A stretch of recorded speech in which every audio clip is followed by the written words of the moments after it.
বিশ্বের 100 প্রভাবশালী ব্যক্তির তালিকা প্রকাশ করেছে টাইম ম্যাগাজিন।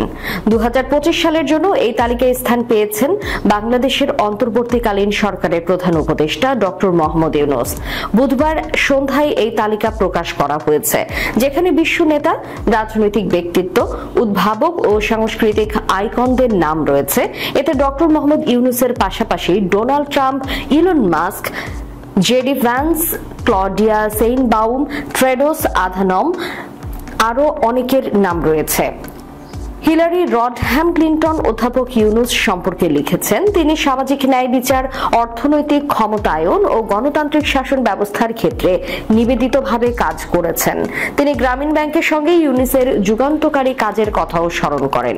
মোহাম্মদ ইউনূস কয়েক দশক আগে ক্ষুদ্র ঋণের মাধ্যমে সবচেয়ে প্রান্তিক জনগোষ্ঠীর ক্ষমতায়নের জন্য বাংলাদেশে গ্রামীণ ব্যাংক প্রতিষ্ঠা করেছিলেন, যার সুবিধা লাখ লাখ মানুষ গ্রহণ করেছে।